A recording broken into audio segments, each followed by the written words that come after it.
Always look for the grown in Idaho seal.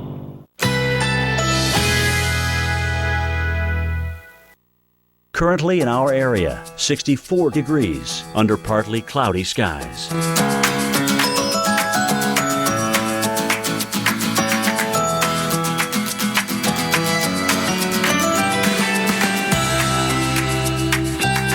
Today, lots of sunshine, high 70, winds southeast at 5 to 10 miles per hour.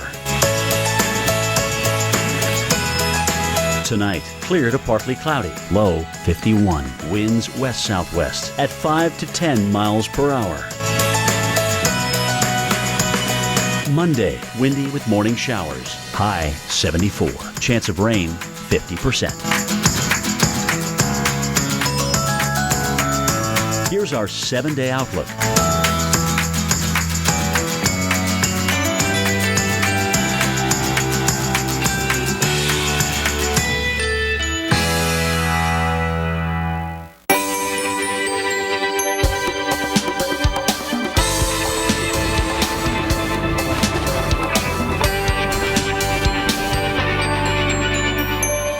And welcome to this special edition of Weather Geeks from the AMS Annual Conference in Phoenix, Arizona. Take a look at this crowd we have gathering. What's up to all the crowd out there? we have a great crowd here, and crowds like that only gather for guests like this. We have Admiral David Titley, the former oceanographer of the Navy, and he actually runs the Center for Risk up at Penn State that he'll tell us all about. We also have a senior research scientist and also a colleague that I admire quite a bit, Roger Pilkey Sr. at the University of Colorado, also a professor emeritus at Colorado State. And these are just two of the giants in our field. I don't care how you cover it, and I'm happy to have both of you on the show. Well, thanks. I want to start, we're going to get into weather risk, climate change, and all kinds of innuendo. I want to start off with weather risk because we're in an era where we're seeing weather hazards. There's risk in various ways. What does that term mean to you in terms of the context of Weather Geeks viewers? Well, Marshall, first, thanks so much for having me on. I really appreciate it. Yeah, for weather risk, I mean, risk at its most simplest is really the consequence of something bad happening times the probability that it could happen. Right. You know, sounds easy, right? Sure. Of course, you know, we don't always know, right, you know, those probabilities, and we're not always even sure what the consequences are. So weather is one of, indeed weather and climate is one of those driving factors. So this center we have, the Center for Solutions to Weather and Climate Risk, kind of concentrate on the solutions. So we're really looking at, you know, what is the knowledge, what are the research questions, what are the skill sets that our next generation of meteorologists should have to have, and how do you integrate that? Sure. How do you get all the information out of today's forecast so that we're really using every drop, extracting of every that inch skill that Louis Uccellini and his team are producing for us? Right. And then finally, how do you put together the right team, the right collaborations and partners so that our next generation of meteorologists are going to know so much more, frankly, than what you and I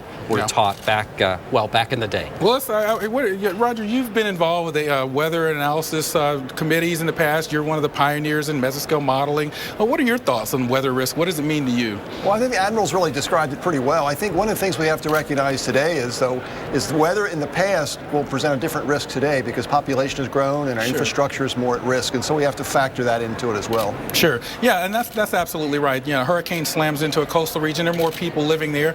We can get into a discussion perhaps later of whether those hurricanes may be stronger or not because of climate change. Let's just go there. Let's just go right there because we talk about weather risk, but there's also, we hear people talk about weather and climate as if they're different things, and there's a notion of climate change. And I know you guys have some diverging viewpoints on how much humans may be contributing in terms of greenhouse gases versus land use change. Roger, what's your perspective on? You've been vocal in the community on some of these topics. What's your perspective on climate change right now? Well, first of all, I think climate's always been changing for natural reasons. And so I think the word climate change is actually misleading us a little bit. We need to be worried about climate in general. It's always presented risks. Okay. What can we do given today's infrastructure and population to reduce that risk? I think that's one issue. Secondly, we have to recognize that the human role on the climate system is real.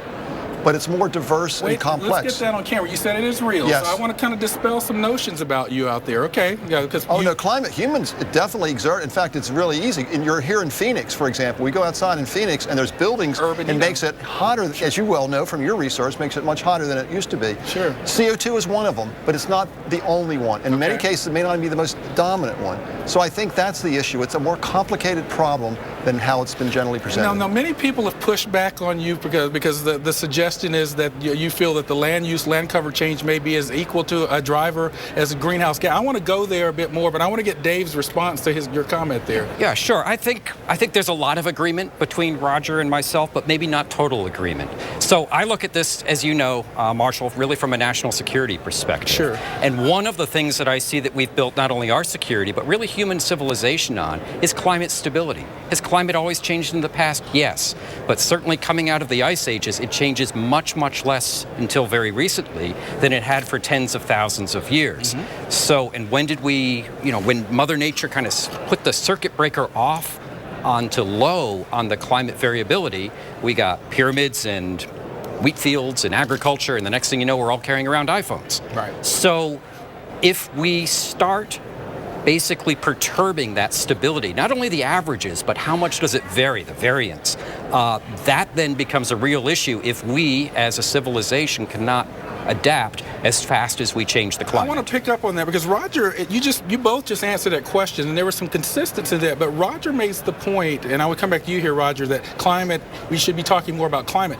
There are different messages, and policymakers need to make decisions. And if I were listening to both of you as a policy maker, I would actually come away with some different takeaways. So, Roger, I want to come back to you a little bit. So, expand on this notion. Is it an issue that we need to be concerned about changing policy on based on what you're saying? Well, I think we need to start from the bottom up and resource-based perspective of risk in terms of water resources, human health, and so forth. We need to determine what are the threats to those very critical resources, and where does climate and weather fit into that threat regime. And I think we haven't done that. We've started to do a top-down approach where we're assuming that carbon dioxide, its increase, is going to increase and make the risk worse in the future, when in reality, there are many complex issues that are affecting our threat level. So you really talk about this bottom-up approach really more so. Yeah, Dave, the top-down, many of our Weather Geeks viewers might want to know more about that. We've got about a minute left in this segment. What are your thoughts on this top-down versus bottom-up? Well, top-down, I think there is certainly a lot that we don't know, but there's a tremendous amount we do know. I tell people this is really cutting-edge 19th century science as far as what greenhouse gases do.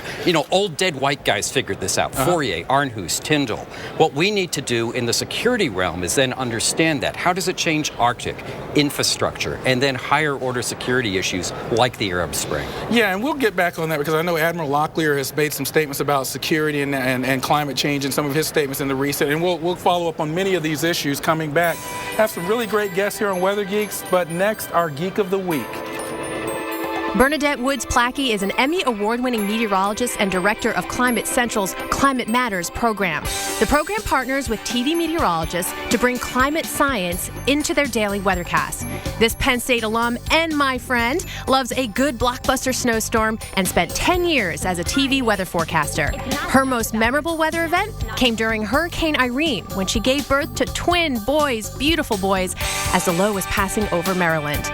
Bernadette Woods Plackey, our Geek of the Week.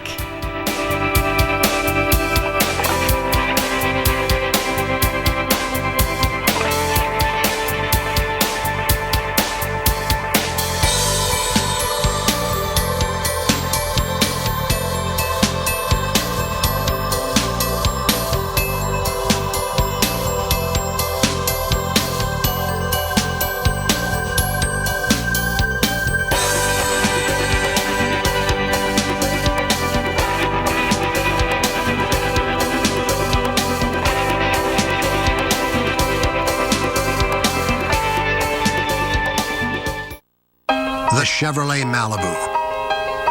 Respected. Efficient. Safe. When you set out to find new roads, you become the most awarded car company of the year. Right now, eligible competitive owners can trade up to this 2015 Chevy Malibu and get $3,000 total cash allowance. Find new roads at your local Chevy dealer. Didn't you already do all this over there? Just wait. Parties always end up in the kitchen. Get more Pepsi and Tostitos with unbeatable prices. Backed by Savings Catcher. Walmart.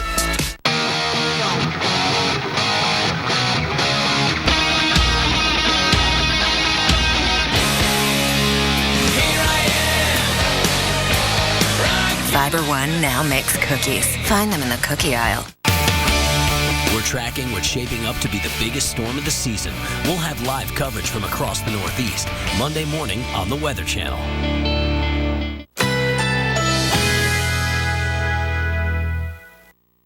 Currently in our area, 64 degrees under partly cloudy skies.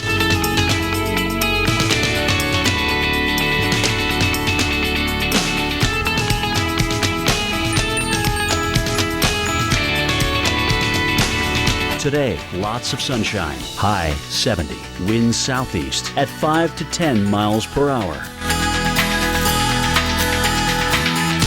Tonight, clear to partly cloudy, low 51, winds west-southwest at 5 to 10 miles per hour. Monday, windy with morning showers, high 74, chance of rain 50%. Here's our 7-day outlook.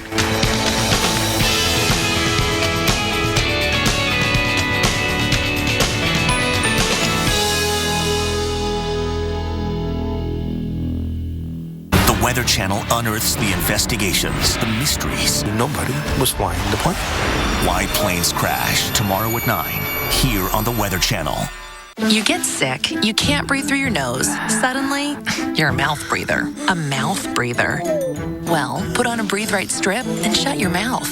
Cold medicines open your nose over time, but add a Breathe Right strip and pow, it opens your nose up to 38% more. So you can breathe and do the one thing you want to do. Sleep.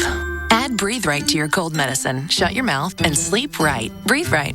And look for the calming scent of new Breathe Right lavender in the sleep aisle. All right, so this Tylenol arthritis lasts 8 hours, but Aleve can last 12 hours. And Aleve is proven to work better on pain than Tylenol arthritis. So why am I still thinking about this? How are you? Get Aleve, proven better on pain. And we're back on Weather Geeks here at the AMS Annual Conference in Phoenix. We've got a great crowd building behind us. And they've come out because they know that we have attracted two of the giants in our field of atmospheric sciences, meteorology, and climate, Dr. David Tiddley and Dr. Roger Pielke Sr.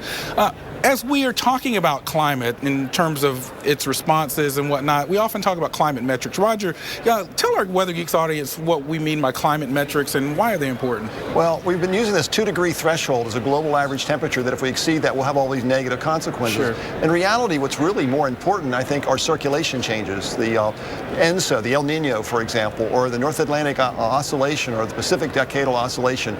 If those change over time, they can impact drought and hurricane tracks and floods and so forth.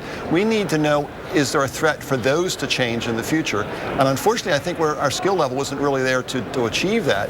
But those are the things that are more important, I think, than a global average temperature change. But what about this, and we'll get into risk, Dave. You know, there are some sensitivities. We're seeing changes in Arctic sea ice, glaciers. We're seeing intensity increases in rainfall. These actually impact human beings, and they also pose threats in terms of national security. What would you say relative to that? Well, absolutely, they do. I mean, when I talk about climate to almost any audience, I tell people that with all due respect to the environmentalists, this is not about polar bears. This is about people. Right. This is a people issue. Sure. Water is a pretty good integrating principle. It's not the only one, but you can use water too much, too little, wrong place, wrong time, salty where it used to be fresh, wet where it used to be dry, even changes in the chemistry, in the ocean acidification. Sure. All of that gets into there. I think Roger's absolutely right that in addition to the global average temperature, which is, kind of like this is a Weather Geek show, right? Yeah, so we'll talk about 500 millibar anomaly correlation coefficients, right? It's the shorthand by which we measure our computer weather model skill.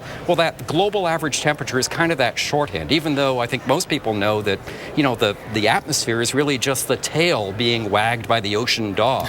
So Roger's point about understanding these big ocean circulations and connections is very, very important to get. And I agree agree with both of you. Again, I think I try to find the commonalities, and I agree with that. I think we've actually emphasized 2 degree, 1 degree a bit too much. People are, oh, great, I could just have a barbecue in December. But what they don't notice is that there also may be a malaria, a mosquito that can live places that it couldn't live before. So I think there are, sort of multiple layers of this problem. Roger, give us a sense of sort of what you're working on these days in the area of climate. I know you had a recent book out on climate vulnerability. I actually have a chapter in that book. So what are some of the things you've been up to these days? Well, looking at this issue of the bottom-up perspective, looking at resource protection, how can we best protect our water and so forth in the future? But we're also looking at land use change effects. How does that play with respect to other human and natural climate forcings? Sure. And we're finding, for example, on a local and regional scale, that it is true that in large areas, the effect on climate due to land use change is as large or larger than that due to the increase of carbon dioxide. It means that they're all important. And I think we're focusing too much on one aspect of the human role in the climate system. And I want to pick up on that, and I want to find out more about your center in the next segment. Next on Weather Geeks, we're going to have more with these 2 great scientists here at the AMS annual meeting in Phoenix.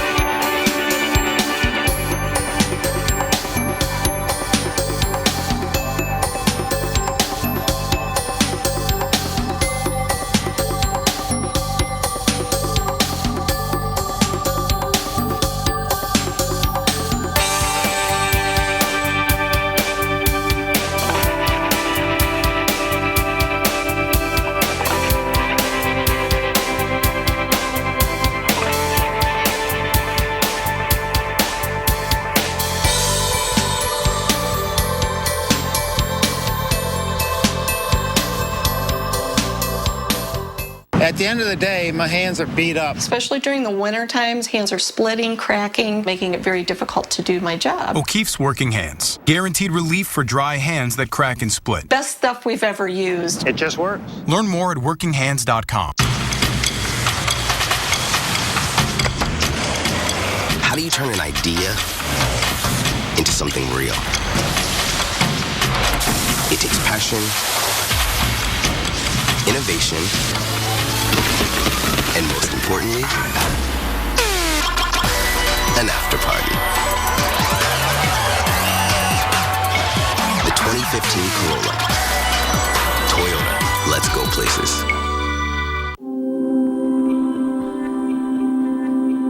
Hi, this is Connor. Sorry I missed you. I'm either away from my desk or on another call. Please leave a message and I'll get back to you just as soon as I'm available. Thank you for your patience at this busy time. Join us for stargazing with Discovery at Sea. Enjoy cruises from $4.99 during our 50th anniversary sale. Call your travel consultant or 1-800-PRINCESS. Princess Cruises. Come back new. Now is the time to experience the freedom of guided travel with Colette. Marvel at iconic landmarks. Savor delicious meals. Come to know new cultures and make new friends. Across all 7 continents, enjoy immersive itineraries featuring experiences you can only find with Colette. All you have to do is embrace the adventure.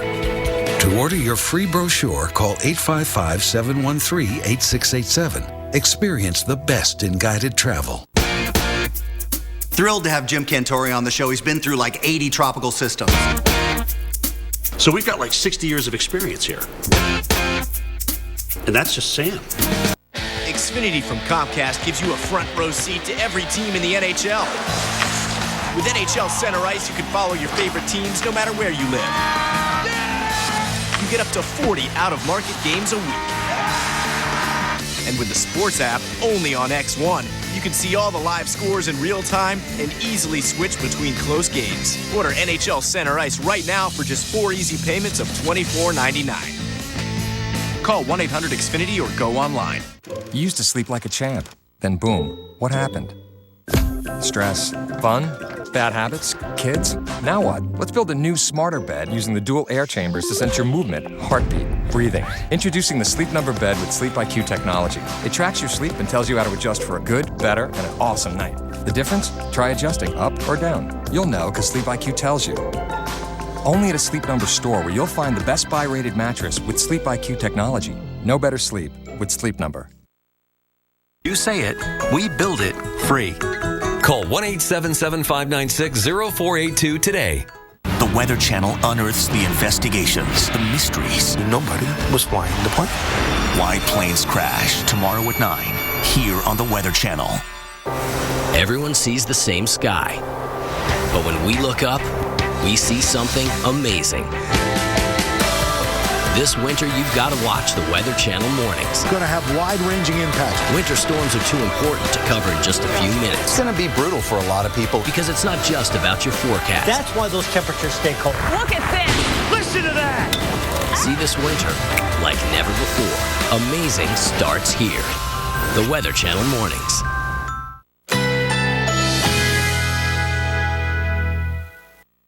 Currently in our area, 63 degrees under partly cloudy skies.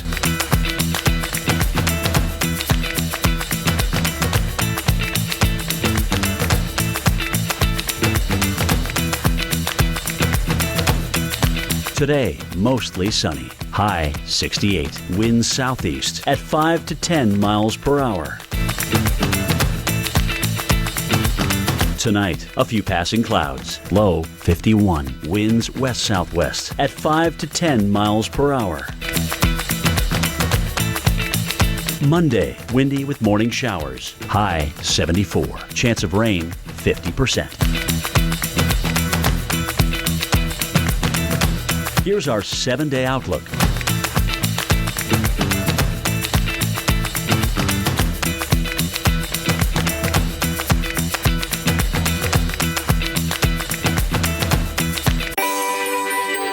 And we are back on Weather Geeks, and I want to come back to Admiral Titley. You've got this new center at Penn State University. You spent a great deal of time serving our country. Thank you very much for your service there. What's going on at the center, and what's motivating it? So what we saw at the center was Penn State, we're producing tremendous undergraduates and graduates in meteorology. What we want to do is really make sure that in addition to the weather, they understand how this really connects. So I'd take a look at risk. We talked about what that meant earlier in this show there. There's some things you can control. So in decision support, like should you plow or not plow the roads in Atlanta, for example, just as one possibility. I know a little bit about that issue. I thought you might. For things you can't control, maybe you can hedge that risk if you're a company. Maybe you can basically offload that on your balance sheet. As we get into larger scale and climate, what's the right policies? How do we minimize the effects? How do we make sure that, in the words of General Zinni and Admiral Skip Bowman, we're not too late for these policies?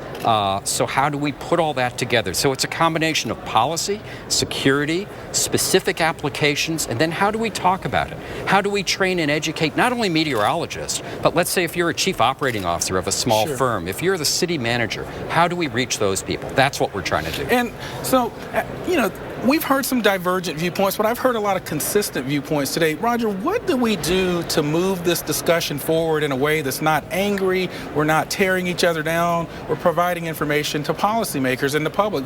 I know there's scientific difference out there, and as scientists, that's important. We should ask questions and challenge the science. What do we do, though, to move the discourse and dialogue forward? I think we should look for win-win solutions. In other words, for example, if we can control the emissions of mercury and carbon monoxide and other emissions into the atmosphere, we also control carbon dioxide. This has benefits to health immediately. It has benefits to the climate in terms of reducing CO2. So let's look for solutions that benefit more people. I think that's the way we can build consensus. And Dave, you can add on to that, but are there roles to play? I mean, there have been some disagreements in terms of the AMS and others about how welcoming different viewpoints are, and I know you've spoken to that, and there's some efforts that you're involved with now. What are your thoughts on how we move this forward? On the science side, when I listen to Roger and I listen to other folks, I almost see this as like different members of an ensemble.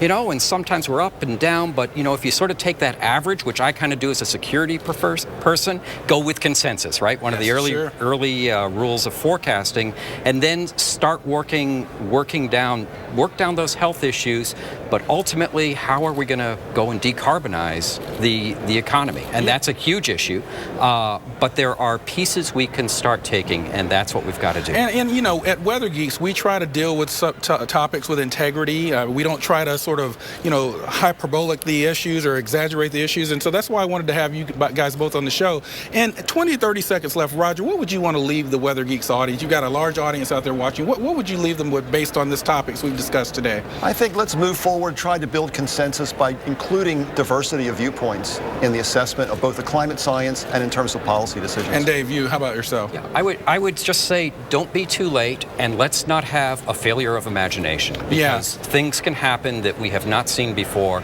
and let's try to the best of our ability to guard against that failure of imagination. And again, I think just having you both and us here having this dialogue, I think moves the needle forward. And I want to thank both of you for joining us on the show today. And I think that's where we'll leave it today. Once again, we're here at the AMS annual meeting in Phoenix. We want to thank this crowd for coming out. Shout out to the crowd. And hopefully you'll continue to join us on Weather Geeks. We're out on Twitter and we're also on Facebook. Thank you for joining us. We'll see you next week on Weather Geeks. Thank you.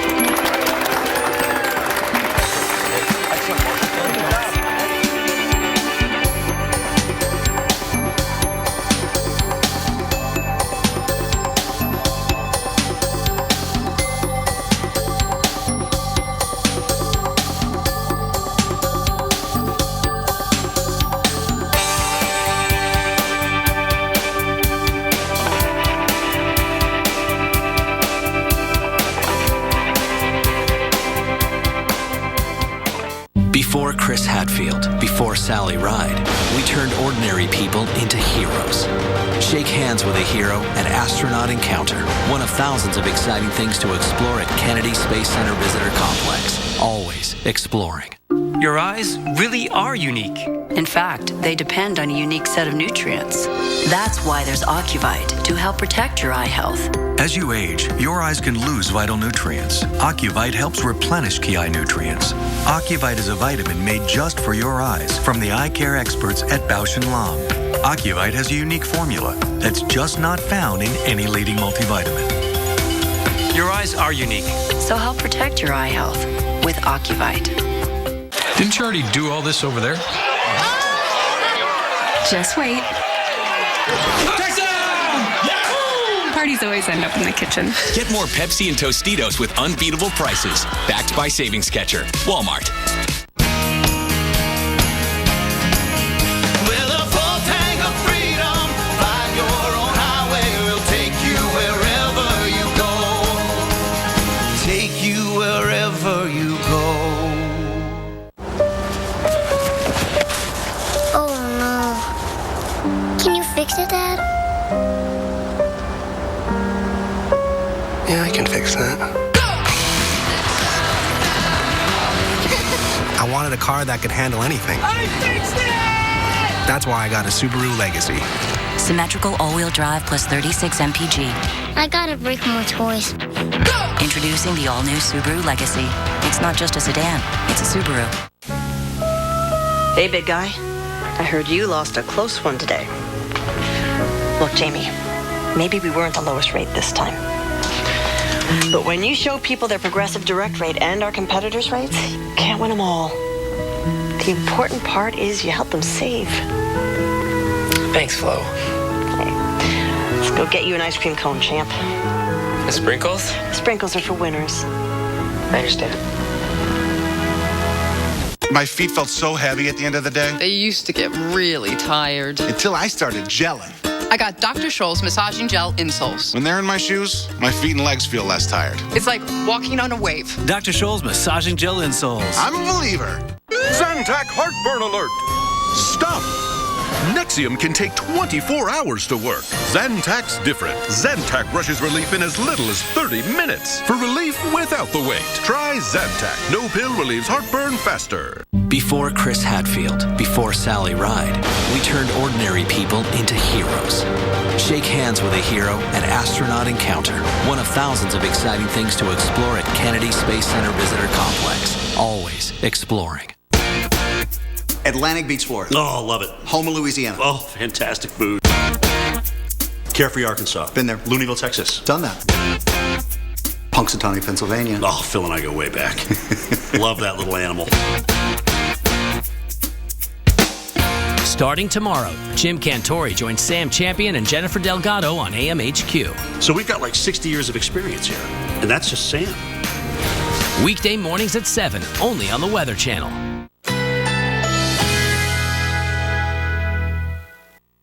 Currently in our area, 63 degrees under partly cloudy skies.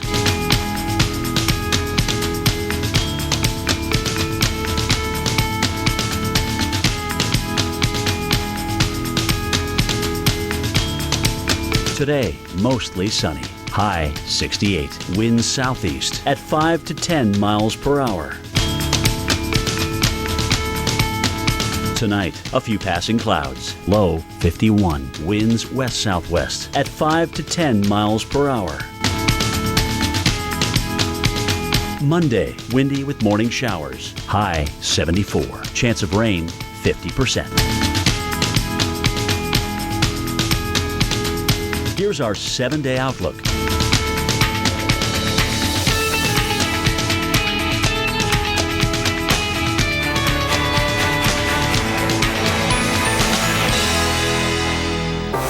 Everyone sees the same sky.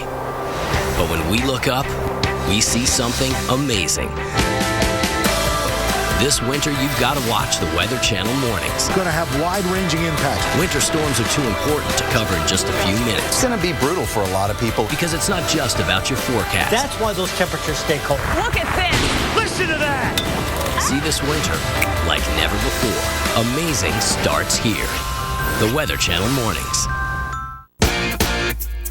Thrilled to have Jim Cantori on the show. He's been through like 80 tropical systems. So we've got like 60 years of experience here.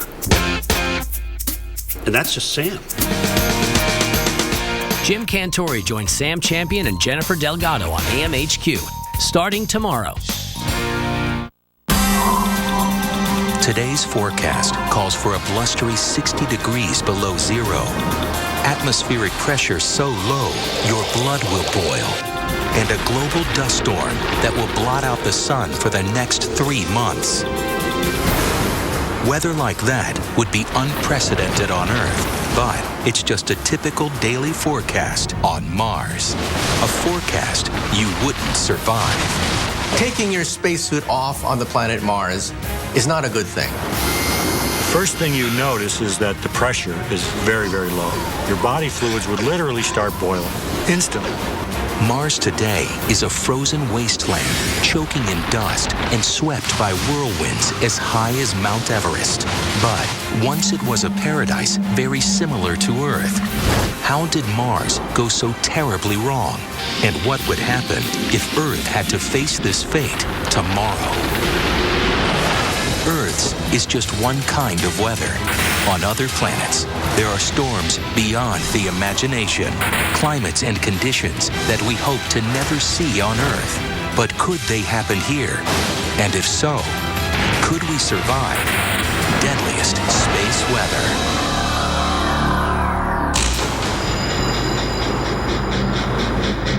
This morning, the sun rises over a devastated Earth.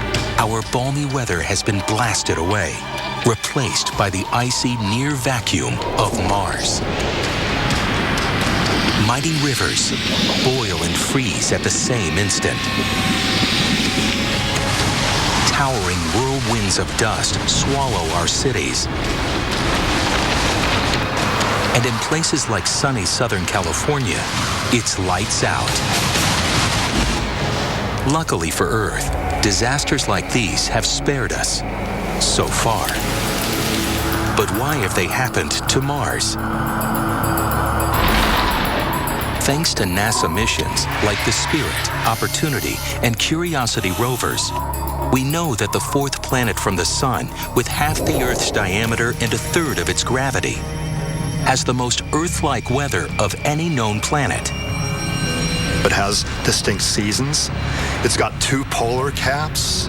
It's got an atmosphere that can sustain ferocious winds.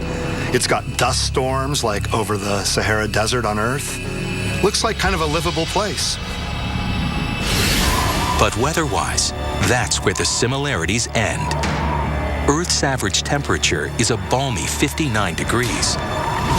The Martian average is about 80 below zero, and it sometimes dips to 225 below at the poles. You might think that Mars is so cold simply because it's farther from the sun, but that's only partly true. More importantly is that the atmosphere is so thin, and so its greenhouse effect is so small. The amount of air in the atmosphere is 100 times less. You'd have to go up 20 miles high on Earth to get to a place that the pressure is as low as it is on Mars. Aside from turning Mars so frigidly cold, this super thin atmosphere creates perhaps the defining difference between Earth and Mars. The fact that water cannot exist as a liquid on the surface of the red planet. If I were to land on Mars with a glass of water and expose water to the near vacuum of outer space on the surface of Mars, it would boil all by itself. Why would water on Mars boil away? It all goes back to the lack of air pressure. The boiling point of water depends on the atmospheric pressure. If you were to go to the top of Mount Everest, you would realize that water boils at a much lower temperature at the top of a mountain. So if you were to drop the pressure extremely, for example, only having 1% the pressure here on Earth, such as the Martian surface atmosphere, then you could get water to boil at extremely low temperatures. So we can actually do that here with this vacuum chamber. So let me open this up, put in the water, seal it up, and switch it on. So the pump is pulling out the air, and indeed, there it begins to boil. So what would happen on Earth if the air pressure dropped to the pressure of Mars? St. Louis, Missouri. As the barometric pressure skydives from a normal 1,013 millibars to only 7.5, the mighty Mississippi is about to flow into oblivion. Old Man River will start to boil as the pressure drops. We would see the river fall, a cloud rise, the cloud quickly dissipate. We would see the water level in the Mississippi just drop. Within minutes, the atmosphere above would plunge to 60 below zero. The Mississippi would end up looking very much like what appear to be dry stream beds on Mars today. Since Mars's atmosphere is too thin and dry to maintain a stable temperature, it suffers violent 100-degree temperature swings from day to night. All that heating and cooling generates powerful winds. And powerful winds generate these, the most active and towering dust devils yet discovered. How do these monsters form? It all starts with two basics of Martian weather: constant wind and the pervasive dust that gives the red planet its name. Wind over time is slowly eroding the surface rocks, and that generates this dust, which is incredibly fine. It's pink-colored, and that's because of rust, ferric oxide. It's like talcum powder, a very fine powder, very easy to sweep up into the atmosphere. The Martian atmosphere has a reddish glow because this red dust is expended in the atmosphere for long periods of time. All that dust creates armies of dusty cyclones. But meteorologists call them dust devils, not tornadoes, because tornadoes require watery storm clouds that don't exist on Mars. Solar heating creates little hot spots in the desert, starts a swirling of air which picks up dirt. The dirt absorbs more sunlight, which increases the swirling. The next thing you know, you've got a little dust devil goes streaking across the distance. Images like these from NASA's Mars rovers often show several in a single shot. NASA scientists were astonished when dust devils passed right over the Mars rovers and vacuumed dust from their solar panels, boosting their energy and prolonging their lives. You look at the images taken from the rovers, and you'll see the dust devils just traveling right by. It's not a surprise that one of them hit the rover itself and cleaned it off. But not all dust devils are harmless little vacuums. Some can morph into monsters that NASA has measured as taller than Mount Everest, dwarfing the greatest EF5 tornadoes on Earth. They can reach heights of 5 or 6 miles high and be many hundreds or thousands of feet across. So what would happen if a giant Martian dust devil blew across the Earth? St. Louis, Missouri. If a Martian behemoth as high as Mount Everest approached the city's famous Gateway Arch. The path would be the width of St. Louis itself. It's so wide that we see a vacuum created inside, just as you would a tornado, but it's very, very much wider. So although the wind speed is less, the overall energy is just enormous. The dust devil would essentially bury St. Louis in its own debris. But the Gateway Arch would survive the fury, just barely. It's stainless steel coated, and so it would tend to shed the dust, and perhaps fittingly, the arch would stand as a shining monument. By pumping dust far into the upper atmosphere, Martian dust devils are key players in the planet's weather. But sometimes they go even further, morphing into meteorological monsters that could kill hundreds of millions if they ever erupted here. The Chevrolet Malibu. Respected. Efficient. Safe.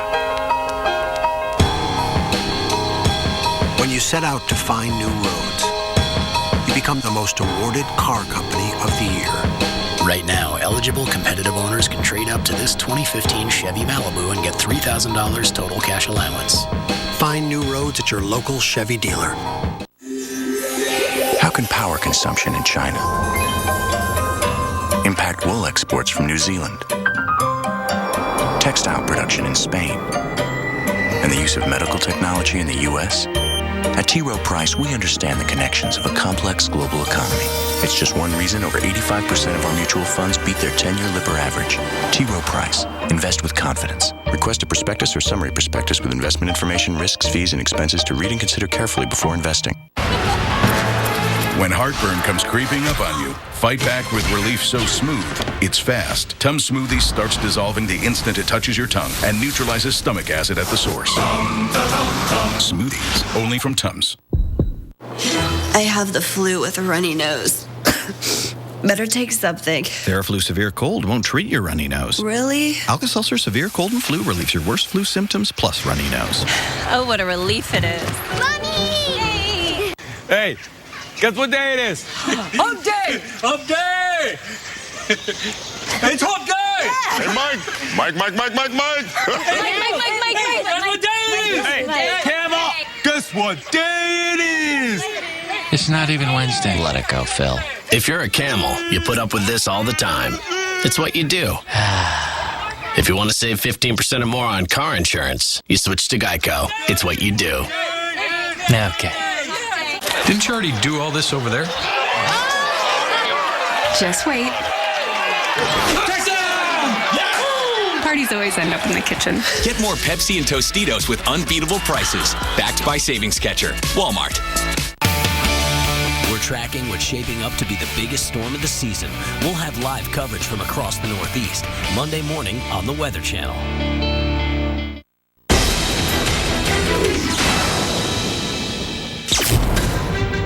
Mars is not the only planet in our solar system with major dust storms. On July 5th, 2011, a dramatic dust storm swept towards Phoenix, Arizona.